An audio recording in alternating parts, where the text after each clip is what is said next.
In this video, we're going to look at how to run a sweepstakes report for your tournament. Now, for the folks I'm sharing this with, your sweepstakes settings have already been set up, but I'm going to go ahead and just look at one to show you exactly how that may appear or how maybe it should appear.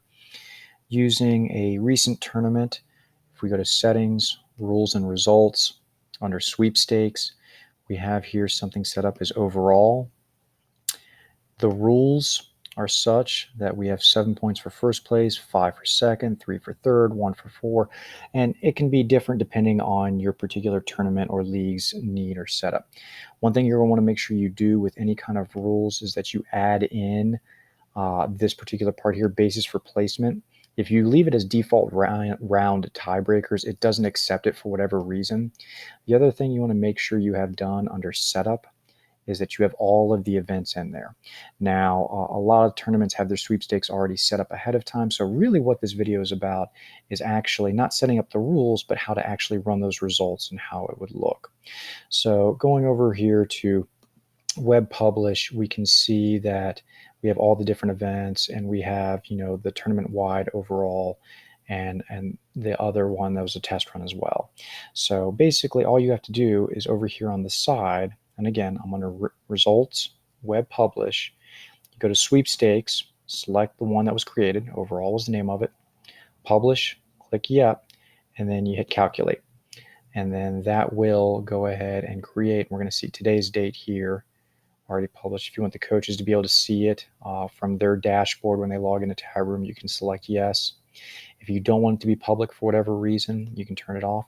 But that's it. Like I said, for a lot of the tournaments that are already created and a lot of people that I'm sharing this with directly, your sweepstakes rules are already set. I just wanted to go over how to publish those.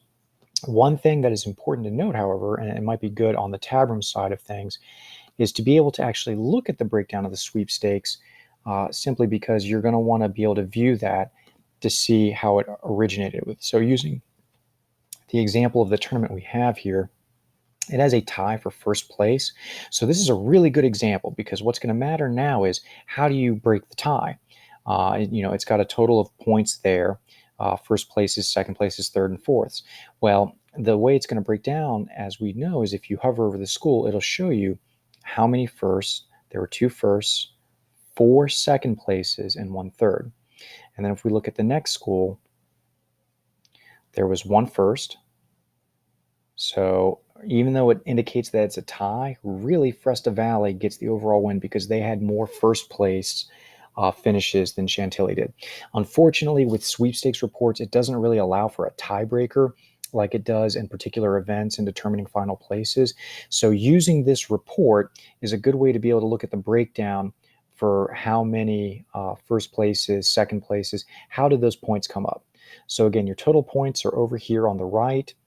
If you hover over it, you'll see the breakdown, and it'll even give you the event and the competitor number that placed in that area if you wanted to double check it.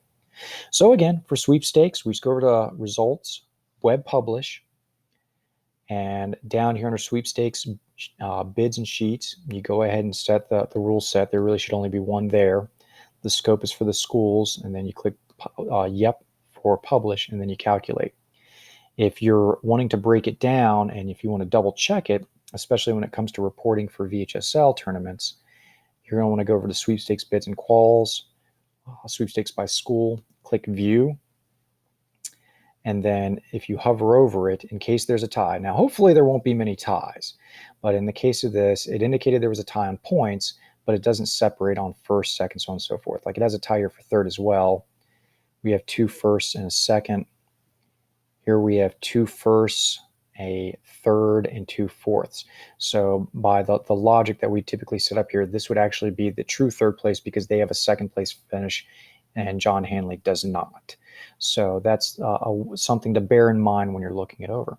And that's how to run a sweepstakes report.